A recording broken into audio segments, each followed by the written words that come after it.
ইরানের মুসলমানেরা তাদের সাথে আমাদের আকীদার অনেক বেশকম আছে, কিন্তু তারা যখন ঐক্যবদ্ধ হলো, ইরানের ওলামারা আয়াতুল্লাহরা যখন ঐক্যবদ্ধ হলেন, তখন আমেরিকার মতো বিরাট পরাশক্তিকে তারা পদানত করে ইসলামী রাষ্ট্র, তাদের ভাষায় তারা ইসলামী রাষ্ট্র প্রতিষ্ঠা করতে সক্ষম হয়েছে এবং আমেরিকাকে পদানত করেছে।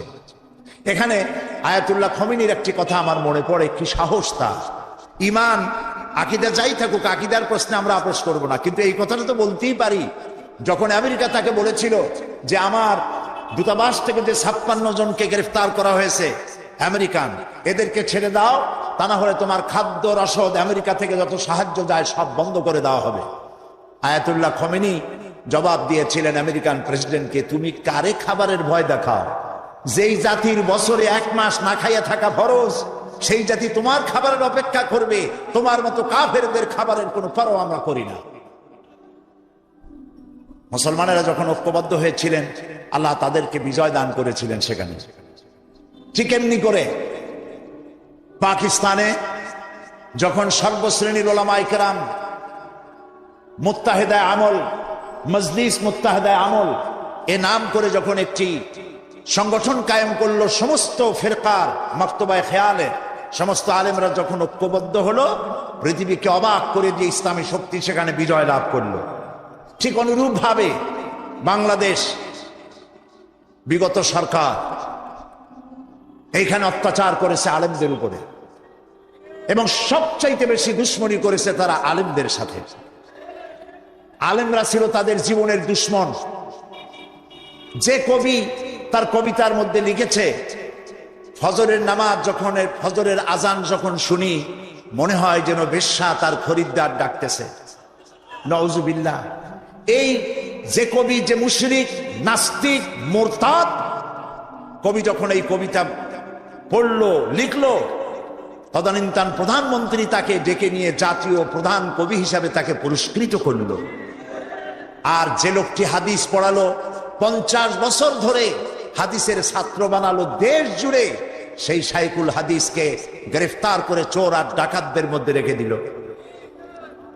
বিনা কারণে 252টি মাদ্রাসা তারা বন্ধ করে দিল। এগুলি কি বানায় বললাম? এই মঞ্চে বসে আমি বলেছিলাম তাদের আমলে, নিশ্চয়ই আপনাদের মনে থাকার কথা, গারাঙ্গিয়া মাদ্রাসারে ভুয়া মাদ্রাসা বানাইছিল তারা। আমি বলেছিলাম গারাঙ্গিয়া মাদ্রাসা যদি ভুয়া হয়, তাহলে তুমি সরকার, তুমিও ভুয়া সরকার। 252 মাদ্রাসা বন্ধ করে দিল। এবং 1 জানুয়ারি তাদের বিদায়ের বছর, 1 জানুয়ারি থেকে নিয়ে 30 জুন পর্যন্ত পাবলিক সিকিউরিটি অ্যাক্ট, জননিরাপত্তা আইনে মাদ্রাসার ছাত্র এবং শিক্ষক আর আলেম ওলামাদের 26,000 আলেমদেরকে গ্রেফতার করে কারারুদ্ধ করে তাদের উপরে নির্যাতন করেছিল। আলেম হলো তাদের দুশ্মন, আলেমদের নাম সহ্য করতে পারে না। আর নাস্তিক, মুরতাদ যারা, বুদ্ধিজীবী নামের মুরতাদ যারা, এরা তাদের কলিজার টুকরা মাথার উপর উঠায় রাখে। আর আলেম সহ্য হয় না, মাদ্রাসা সহ্য হয় না। সমস্ত কওমি মাদ্রাসাগুলি হরকতুল জিহাদ বানাবার, বোমা বানাবার আড্ডাখানা বলে তারা বলেছিল, প্রচার করেছিল। বাইতুল মোকাররমের মসজিদের ভিতরে ঢুকে মুসল্লিদেরকে পিটাইয়া মসজিদে মুসল্লিদের রক্ত দিয়ে লাল করে দিয়েছিল মসজিদকে। এগুলি বানানো কথা। এই সব অত্যাচারে অত্যাচারিত হলো দেশের জনতা, বিশেষ করে আলেম ওলামা। আমাদের মাথায় যে টুপি, এই টুপিটা কার? ফুরফুরা পীর সাহেবের টুপি? শর্ষিনার টুপি? জামাত ইসলামের টুপি? কার টুপি? নবী করিম সাল্লাল্লাহু আলাইহি সাল্লামের দেওয়া উপহার মুসলমান পুরুষদের জন্য টুপি। সেই টুপিকে কুত্তার মাথায় পরিয়ে পোস্টার ছেপে শহরে বন্দরে সর্বত্র তারা ছড়িয়েছিল। সেই যন্ত্রণা সহ্য করতে না পেরে দেশের সমস্ত ওলামায়ে কেরাম ঝুঁকি নিলেন, জীবনের ঝুঁকি নিলেন। চাকরি চলে যায় যাক, ইমান যেতে দেব না। ঐক্যবদ্ধ হয়ে গেল সারা বাংলাদেশের আলেম ওলামা, পীর বুজুর্গ, এবং ঐক্যবদ্ধ হয়ে তারা আন্দোলন শুরু করলো। আল্লাহ তাআলা ওলামাদের ঐক্যের কারণে 4 দলীয় জোটের বিশাল অভূতপূর্ব বিজয় দান করে দিলেন। আজকে এই বিজয়কে ধরে নিয়ে আমাদেরকে ঐক্যবদ্ধ হতে হবে। ঐক্যবদ্ধ হওয়ার কথা এখানে অনেক এসেছে, কিন্তু কিভাবে ঐক্যবদ্ধ হব সেই কথা আমাদের অনেকের কাছে জানা নাই কিভাবে ঐক্যবদ্ধ হব। আমি হযরত মাওলানা মুফতি সাঈদ আহমদ সাহেব ওস্তাজুল আসাতিজা, আমি যা বলতে চাইছিলাম, এমনি আমি ফকির মানুষ, আমার ঝুলি খালি, আমি যা বলতে চাইছিলাম তা অনেক তিনি বলে ফেলেছে। এখন আমি ফকির মানুষ কি বলবো আল্লাহই জানে। তিনি যে কথাগুলি বলেছেন অত্যন্ত গুরুত্বপূর্ণ কথা বলেছেন। এদেশে ওলামাদের ঐক্য নাই, এ কথা ঠিক নয়। ওলামাদের ঐক্য বহুলাংশে প্রতিষ্ঠিত হয়েই গেছে আলহামদুলিল্লাহ। এখন আগের মতো অত ফতোয়াবাজি নাই, এখন ঐক্যের প্ল্যাটফর্ম গড়ে উঠতেছে আলহামদুলিল্লাহ বলে। মার এসেছে পৃথিবী জুড়ে, মারের চোখে ঐক্যবদ্ধ হওয়াই লাগবে। বুশ মারা শুরু করেছে, এ মার আমাদের পাওনা ছিল। এটা আসতে বলতেছি, আপনাদের কানে কানে বলতেছি। বুশের আশা খারাপ হয় নাই, আশা দরকার ছিল। ওমা আসাবাকুম মিন মুসিবাতিন ফাবিমা কাসাবাত আইদিকুম, মার খাইতেছো দুই হাতের কামাইয়ের কারণে। একজনে বিবাহ করছিল, কিন্তু বউ তার কাছে আসে না। 1 মাস 2 মাস 3 মাস চলে যায়, বেচারা খুব অসহায় হয়ে পড়লো। এত টাকা খরচ করলাম, তারপরে তাবিজের শরণাপন্ন হলো, দোয়ার শরণাপন্ন হলো, কোনো কাজ হয় না। সর্বশেষ এক বুজুর্গ ব্যক্তির কাছ থেকে চিনি পড়া নিয়ে পানের মধ্যে ঢুকাইয়া খাওয়াইছে। রাত দুপুর 2:30-3টা বাজে হঠাৎ করে বউ গলা জড়ায় ধরছে স্বামী বলছে যে আল্লাহ, এই শেষের হুজুরের চিনি বড়া কামে লাগছে। বউ কয় যে কি এর চিনি বড়া কামে লাগছে, ঘরে চোর ঢুকছে তাই ভয়তে গলা জড়ায় ধরছে। বাড়িওয়ালা বলতেছে, স্বামী বলতেছে, আয় চোর, मैं तुझे खैर मकदम कहता हूं, तू हर रोज मेरे घर पे आया कर। তুই আমার বাড়িতে রেডিও টেলিভিশন ফ্রিজ যা আছে সব নে, প্রত্যেক দিন আসবি, তাহলে আমার প্রিয়াকে আমার গলার সাথে পাবো। কাজী বুশ আর আসার কারণে আর যাই হোক, একটা কাজ তো হয়েছে, পৃথিবীর 130 কোটি ঘুমন্ত সিংহ জাগ্রত হয়েছে আল্লাহু আকবার বলে। আকীদা বিশ্বাসের দিক থেকে তাওহীদ যদি হয় পুরা দ্বীনের মূল উৎস, তাহলে আমলের দিক থেকে নামাজ হচ্ছে পুরা দ্বীনের মূল ভিত্তি। নামাজ হচ্ছে আমলের মূল ভিত্তি, এর বাস্তবায়ন ছাড়া দ্বীন পূর্ণ হয় না। নামাজ মুমিনের কেবলমাত্র একটি উত্তম আমলই নয়, বরং নামাজ হচ্ছে ঈমানের মূল ভিত্তি। যার কাছে নামাজ নাই তার কাছে কিছুই নেই। রাসূল করিম সাল্লাল্লাহু আলাইহি ওয়াসাল্লাম বলেছেন যে নামাজ যে ব্যক্তি পড়ে না, আল্লাহ পাকের সাথে তার কোনো সম্পর্ক বাকি থাকে না। সুতরাং এই নামাজটা হচ্ছে এই যে একমাত্র একাগ্র চিত্তে আদবের সাথে আল্লাহর সামনে রুজু হয়ে যাবে। কোরআনে কারীম বলছে, মুনিবিনা ইলাইহি ওয়াত্তাকুহু ওয়া আকিমুস সালাতা ওয়া লা তাকুনু মিনাল মুশরিকিন।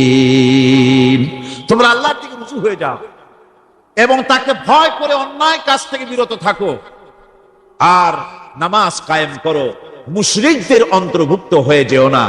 নামাজ কায়েম করা, নামাজের আদেশ কোরআনে কারীমের মধ্যে আল্লাহ পাক বহু জায়গায় করেছেন।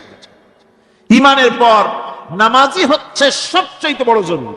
একজন মানুষ ঈমান আনলো, যেমন কালকে একজন ঈমান এনেছে, ঈমান আনার সাথে সাথে তার প্রথম কাজ কি বলুন?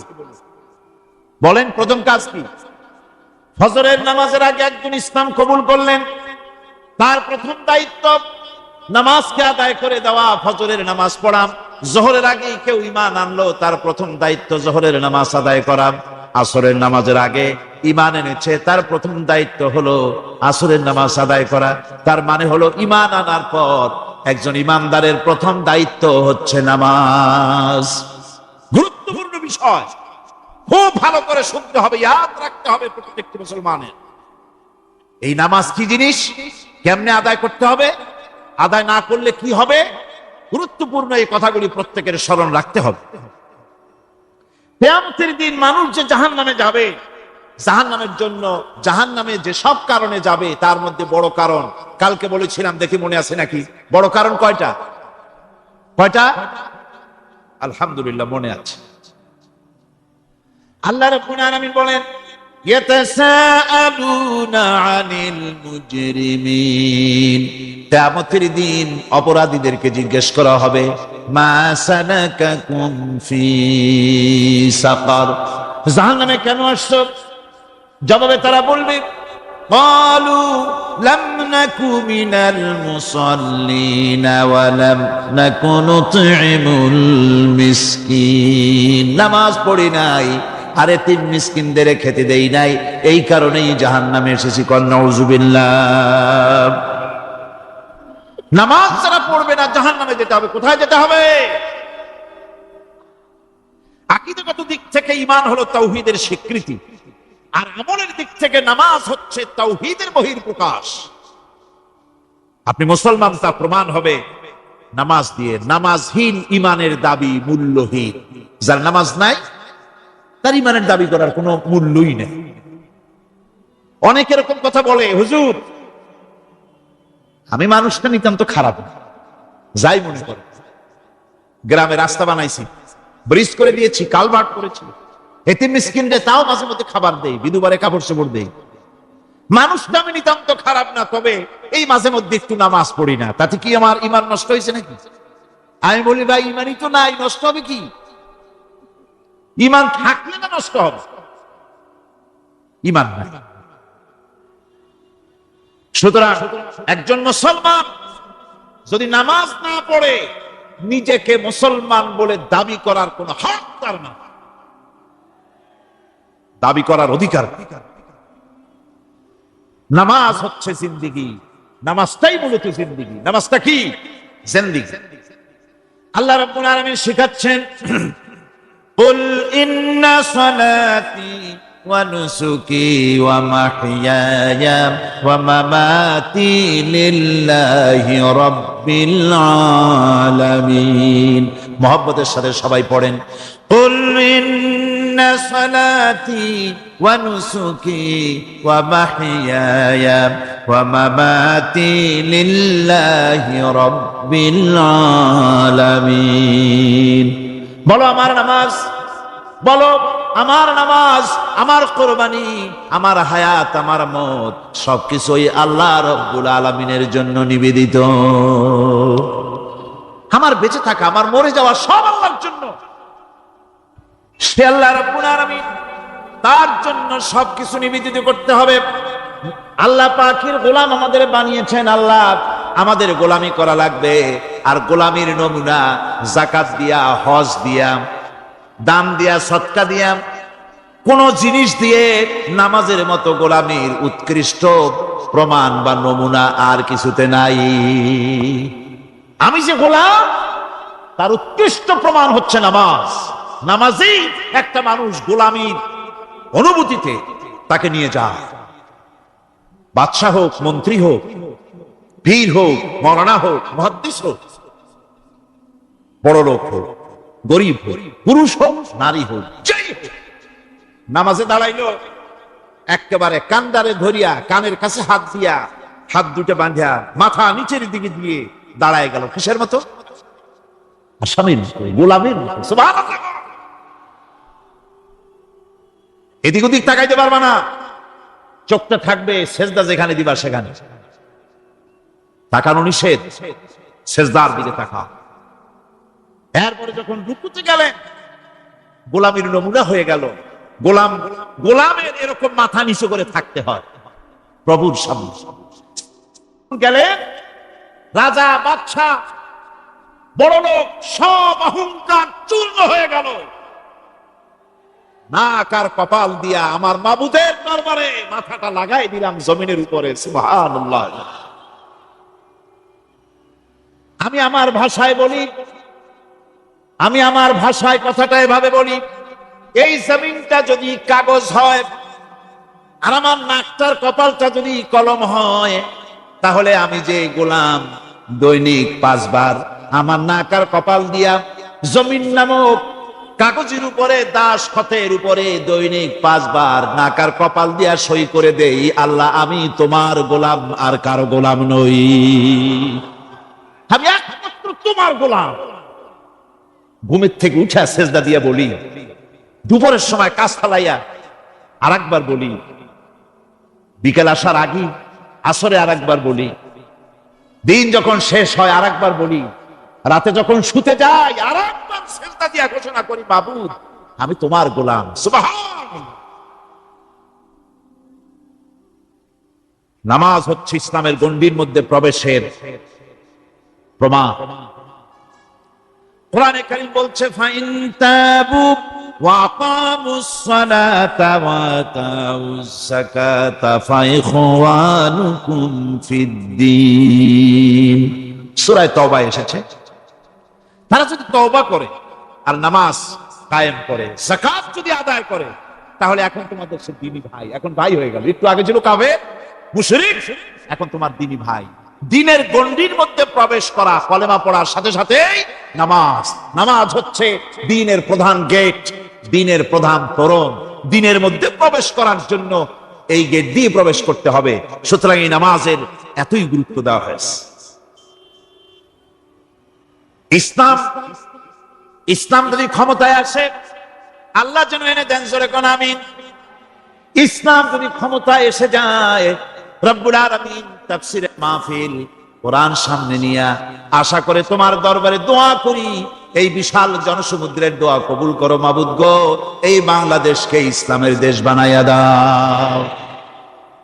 দেশটা যদি ইসলামের হয়ে যায়, আইন যদি আল্লাহর হয়, শাসন যদি সৎ লোকেরা করে, রব্বুল আলামিন কোরআন শরীফে বলেন, তাহলে তারা 4টা কাজ করবে। আল্লাযীনা ইম্মাক্কান্নাহুম ফিল আরদ আকামুস সালাতা ওয়া আতাউজ যাকাত ওয়া আমারু বিল মা'রুফি ওয়া নাহাউ আনিল মুনকার। মুমিনরা ক্ষমতায় এসে প্রথম যে কাজটা করবে, প্রথমে ক্ষমতায় এসেই নামাজ বাধ্যতামূলক করবে। প্রথম কি? ওয়াজ নসিহতে অনুরোধ করা হবে না, বাবাজিরা আল্লাহর রাস্তায় নামাজটা পড়েন না। রেডিও এবং টেলিভিশনের মাধ্যমে রাষ্ট্রপ্রধান অর্ডার করে দিবেন, যারা আকেল বালিগ সকলের জন্য নামাজ বাধ্যতামূলক, নামাজ পড়তেই হবে, এটা অর্ডার। বেলা যখন 1টা বেজে যাবে, বেলা যখন 1টা বাজবে, সমস্ত মসজিদে আজান শুরু হয়ে যাবে। আজানের সাথে সাথে অফিস, আদালত, কল কারখানা, ক্ষেত খামার, শিক্ষাঙ্গন সব ডেডলক হয়ে যাবে। আধা ঘন্টার জন্য বন্ধ হয়ে যাবে। যারা মুসলমান অফিসে, কলেজে, ইউনিভার্সিটিতে, সর্বত্র তারা নামাজের জন্য প্রস্তুতি নেবেন। আধা ঘন্টার ভিতরে নামাজ আর খানা সেরে আবার কলেজ চলবে, বিশ্ববিদ্যালয় চলবে, কল চলবে, কারখানা চলবে, ক্যান্টনমেন্ট চলবে, সেক্রেটারিয়েট চলবে, সব আপন গতিতে চলতে থাকবে। আল্লাহর রহমত, বরকত আকাশ ফেরে নাজিল হয়ে যাবে। আর এই অর্ডার যে দেওয়া হবে, নামাজ পড়বেন, সেখানে থানায় যখন আজান হবে, থানায় আজান হয়ে গেছে, থানার স্টাফ, পুলিশ যারা আছে জামাতে খাড়া হয়ে যাবে, ইমামতি করবেন ওসি সাহেব। এসপির অফিসে এসপি সাহেব ইমামতি করবেন, ডিসি সাহেব তার অফিসে ইমামতি করবেন, মন্ত্রী সেক্রেটারিয়েট ইমামতি করবেন, প্রেসিডেন্ট বঙ্গভবনে ইমামতি করবেন, বিশ্ববিদ্যালয়ের ভাইস চ্যান্সেলরের ইমামতিতে সে জায়গার মুসলমান ছাত্র ছাত্রী, শিক্ষক শিক্ষয়িত্রী এক জামাতে নামাজ আদায় করবে। এই যদি হয়, চিত্র দেশের অপরাধ থাকবে। থানায় ওসি সাহেব নিজেই যদি জামাতের ইমামতি করেন, এইভাবে নামাজ আদায় করেন পুলিশদের নিয়ে জামাতে, ঘুষ আর খাবে তারা? এসপি সাহেবের অফিসে, ডিসি সাহেবের অফিসে মন্ত্রীরা যদি এভাবে নামাজ কায়েম করে, তাহলে কি অন্যায় অপরাধ কিছু থাকবে সমাজে? থাকবে। সুতরাং নামাজ বাধ্যতামূলক করে দেওয়া হবে। নামাজ বাধ্যতামূলক, সকলকে নামাজ পড়তে হবে। নামাজ হচ্ছে অপকর্মের প্রতিবন্ধক। নামাজ পড়লে অন্যায় কাজ থেকে বাঁচার পর, অন্যায় থেকে বাঁচাইতেছে আল্লাহ রাব্বুল আলামিন বলেন, উতলু মা উহিয়া ইলাইকা মিনাল কিতাবি ওয়া আকিমিস সালাত ইন্নাস সালাতা তানহা আনিল ফাহশাই ওয়াল মুনকার। হে নবী, এই কিতাব তেলাওয়াত করো যা তোমার প্রতি অবতীর্ণ করা হয়েছে, এই কিতাব তেলাওয়াত করো আর নামাজকে প্রতিষ্ঠা করো। নিঃসন্দেহে নামাজ মানুষকে পাপাচার থেকে বাঁচায়া দেয়। অশ্লীলতা পাপাচার থেকে মানুষকে বাঁচায় কে? জোরে চিল্লায় এখন কে? এই নামাজ মানুষকে অন্যায় কাজ থেকে বাঁচায় দেয়। নামাজ যে মানুষকে অন্যায় কাজ থেকে বাঁচায়, কেমনে বাঁচায়? আমরা যে নামাজ পড়ি এই নামাজে তো আমাদেরকে অন্যায় কাজ থেকে বাঁচাইতে পারে না। নামাজি বহুত মানুষ আছে অন্যায় করে, করে কিনা কোন না করেন? করে। নামাজি অথচ অন্যায় করে। আর আল্লাহ বলছেন নামাজিকে, নামাজ তাকে অশ্লীলতা থেকে ফিরায়। তাহলে কথা কারটা ঠিক? আল্লাহটা। জোরে বলেন কারটা ঠিক? অবশ্যই আমার আল্লাহর কথা হক। আমি ভুল করতেছি, আমি যেন কোথাও ভুল করতেছি, সামথিং ইজ রং, কোথাও যেন আমরা ভুল করে বসতেছি। সেই ভুলটা কি আমরা আবিষ্কার করতে চেষ্টা করবো ইনশাআল্লাহ। প্রথম যে কথাটা সেটা হচ্ছে যে আমরা যা নামাজে পড়ি আমরা তা বুঝি না। কথা ঠিক কিনা? আমি যদি এখন প্রশ্ন করি সামি আল্লাহু লিমান হামিদা অর্থ কি, কোন ফার্স্ট ডিভিশনে কয়েকটা লেটার নিয়ে ফেল করবেন এরকম লোক আছেন না নাই? সুবহান রাব্বিয়াল আলা অর্থ কি জানি না। সুবহান রাব্বিয়াল আযীমের অর্থ কি জানি না। দোয়া কুনুত অর্থ কি জানি না। তাশাহুদ অর্থ কি জানি না। সূরা ফাতিহার অর্থ কি জানি না। এমন কি উযুর মধ্যে কয়টা ফরজ তাও অনেকে জানে না। কথা কি বেশি বললাম না ঠিক বলছি? একজনের জিজ্ঞেস করলো, মিয়া উযুতে কয় ফরজ? কয় হুজুর কি মনে করেন যে বুঝি জানি না? এটা তো সাধারণ ব্যাপার, বলেন না কয় ফরজ? উযুতে তো 17 ফরজ। কি কি? কয় হাত ধোয়া, পা ধোয়া, মুখ ধোয়া, নাক ধোয়া, চোখ ধোয়া, জিহ্বা ধোয়া, মাথা ধোয়া। বলতে বলতে গুনে দেখা গেল প্রায় 19টার মতো বলছে। বলা হলো, মিয়া বললেন আপনি উযুতে ফরজ 17টা, কইলেন আপনি 19টা। কয় হুজুর জানি আরো, বলি না আপনাদের ভয়তে। উযু জানে না, নামাজ জানে না, তাকে এই নামাজ কেমনে ফিরাবে অন্যায় কাজ থেকে? কথা বুঝতে পেরেছেন? নামাজে আল্লাহু আকবার বললাম, এরপরে সানা পড়লাম, তারপরে সূরা ফাতিহা পড়লাম। সূরা ফাতিহার ভিতরে যে সমস্ত কথাগুলি বললাম সেই কথাগুলি বুঝি না, কি বলেছি তাও জানি না।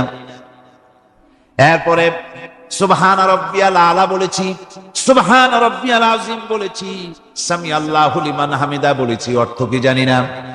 আল্লাহ তা শুনতে পান, যে ব্যক্তি আল্লাহর প্রশংসা করেন তিনি তা শুনতে পান।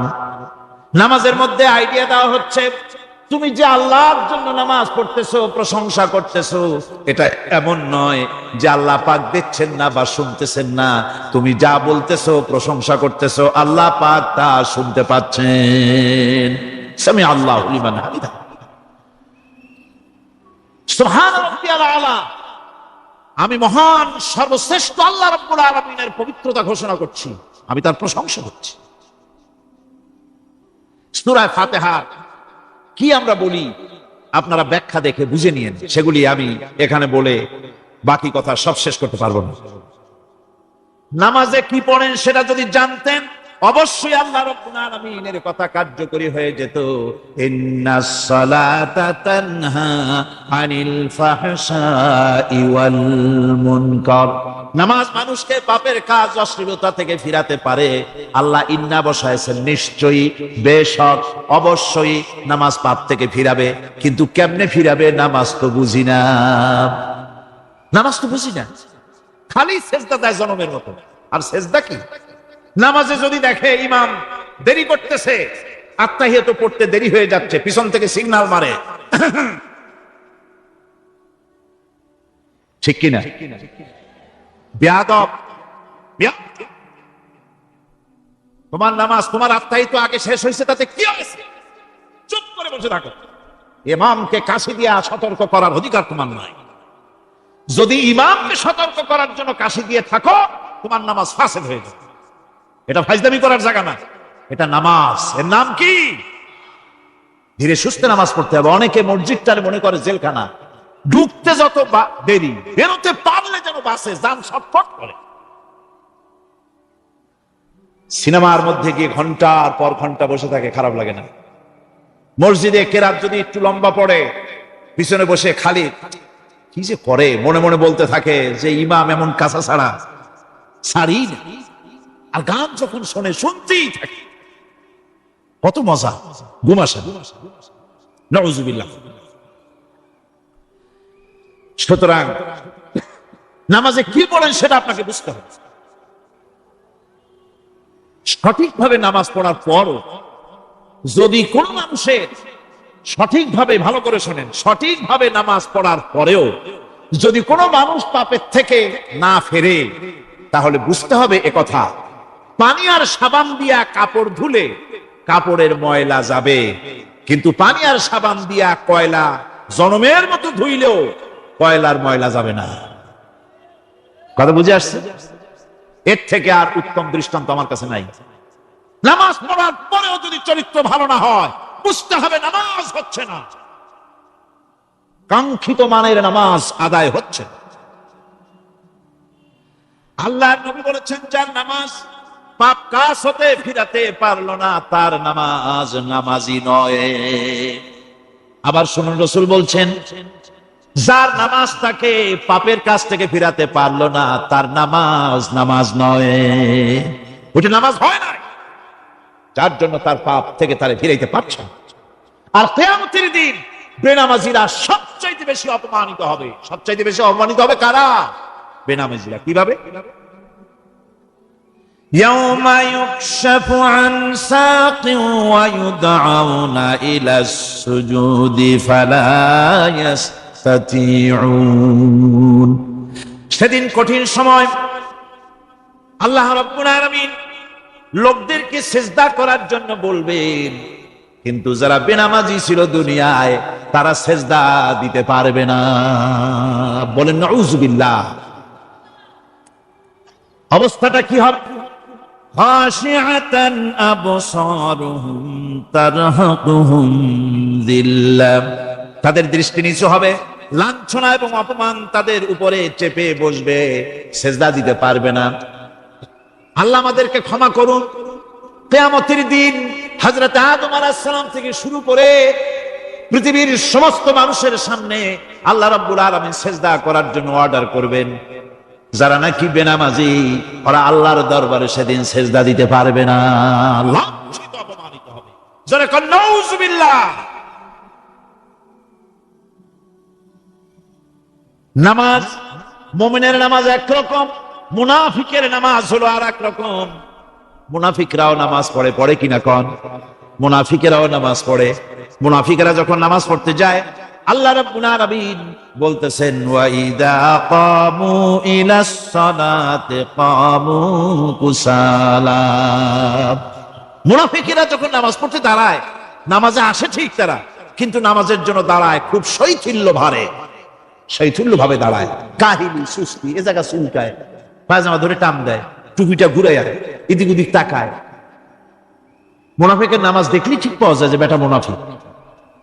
এইভাবে সে দাঁড়ায়। তার নামাজটা কি জন্য? ইউরাউনান নাসা ওয়া লা ইয়াযকুরুনাল্লাহা ইল্লা কালিলা। তাদের নামাজ হচ্ছে মানুষকে দেখাবার নামাজ। নাউযুবিল্লাহ। এখন দেখবেন এই মৌসুম আসছে, নামাজের মৌসুম, বেনামাজিদের নামাজের মৌসুম। জনসভা হচ্ছে, নির্বাচন আসতেছে, নামাজে রক্ত হয়ে গেছে, তাড়াতাড়ি আজান হয়ে গেল, টুপি না থাকলে রুমাল একটা মাথায় দিল, উজু আছে কি না আছে, আল্লাহু আকবার, যা আছে কপালে হয়ে যায়। মানুষকে দেখাবার জন্য এরা নামাজ পড়ে। এরা আল্লাহ শরণার্থে নামাজ খুব কম লোকই করে। এরা হচ্ছে মুনাফিক। দুনিয়া এবং আখিরাতে কল্যাণের জন্য একমাত্র মাধ্যম হচ্ছে নামাজ। দুনিয়া যদি কল্যাণ চাই, আখিরাতেও যদি কল্যাণ চাই, তাহলে এর জন্য কি করতে হবে? কি করতে হবে? আমার কথা নয়, আল্লাহ রাব্বুল আলামিনের কথা শুনুন। রব্বুল আলামিন বলেন, ক্বাদ আফলাহাল মুমিনুন আল্লাযীনা হুম ফি সালাতিহিম খাশিউন ওয়াল্লাযীনা হুম লিয-যাকাতি ফাঈলুন ওয়াল্লাযীনা হুম লিফুরুজিহিম হাফিজুন। নিশ্চিতভাবে সেই সব মুমিন কল্যাণ লাভ করবে, নিশ্চিতভাবে। যারা, তারা হচ্ছে ওই সব লোক যারা নিজেদের নামাজ ভীতি মিশ্রিত বিনয় ভাবে, ভীতি মিশ্রিত অবস্থায় বিনয়ের সাথে যারা নামাজ আদায় করে, যারা বেহুদা কাজ থেকে বিরত থাকে, যারা যাকাতের পন্থায় কর্মতৎপর হয়, আর যারা নিজের লজ্জাস্থানকে হেফাজত করে। এরপরে আল্লাহ পাক বলেন আল্লাযীনা হুম লিআমানাতিহিম ওয়া আহদিহিম রাউন ওয়াল্লাযীনা আলা সালাওয়াতিহিম ইউহাফিজুন ওয়াল্লাযীনা আলা সালাতিহিম হাফিজুন। আর যারা তাদের আমানতকে পূর্ণ করে, আমানত এবং তাদের ওয়াদা চুক্তি পূর্ণ করে, এবং যারা নিজেদের নামাজ সমূহকে পূর্ণভাবে হক আদায় করে নামাজ পড়ে, নামাজের যারা হেফাজত করে, এরা কারা? এরা হচ্ছে উলাইকা হুমুল ওয়ারিসুন আল্লাযীনা ইয়ারিসুনাল ফিরদাউসা হুম ফিহা খালিদুন। এরা হচ্ছে সেই সব লোক, এরা উত্তরাধিকার হচ্ছে জান্নাতের উত্তরাধিকার, জান্নাতুল ফিরদাউসে আল্লাহ রাব্বুল আলামিন এই গুণ বিশিষ্ট লোকদের জন্য জায়গা করে দিবেন। জোরে কোন সুবহানাল্লাহ। নামাজকে পড়তে বলা হয়নি, কোরআন শরীফে বলা হয়েছে নামাজ কায়েম করো। কি বলা হয়েছে কন্ত দেখি? নামাজ কায়েম করো, নামাজ পড়ো। এই কথা কিন্তু কোরআন শরীফে কোনো জায়গায় আছে নাকি? এখন কায়েম করা কারে বলে? একটা গুরুত্বপূর্ণ আরেকটি বিষয়, নামাজ কায়েম করতে বলা হয়েছে। কায়েম কি? কায়েমটা হচ্ছে দৃষ্টান্ত স্বরূপ বলা যায় যে জিনিসটা সমাজে প্রতিষ্ঠিত আছে ওইটারে বলে কায়েম হওয়া, আর যেটা প্রতিষ্ঠিত নাই ওটা কায়েম নাই। কায়েম মানে হলো প্রতিষ্ঠিত থাকা। যেমন আমাদের দেশে, আমাদের সমাজে নারী পুরুষ শিশু বৃদ্ধ সকলেই কাপড় পরা, শাড়ি পরা, লুঙ্গি পরা, এই কাপড় পরাটা কায়েম আছে, প্রতিষ্ঠিত আছে না নাই? যার কারণে কাপড় পরা সমাজে কায়েম আছে বলে উলঙ্গ মানুষ সমাজে খুঁজে পাওয়া যায় না, পাগল ছাড়া, ঠিক কিনা? একটা বাচ্চাকেও যদি উলঙ্গ হতে বলেন এখানে, 5 বছর 6 বছর একটা বাচ্চাকেও, সে কিন্তু রাজি হবে না, ঠিক কিনা? যেহেতু কাপড় পরা সমাজে প্রতিষ্ঠিত আছে সেহেতু উলঙ্গ মানুষ পাওয়া যায় না, কাপড় পরাটাই এখানে প্রতিষ্ঠিত।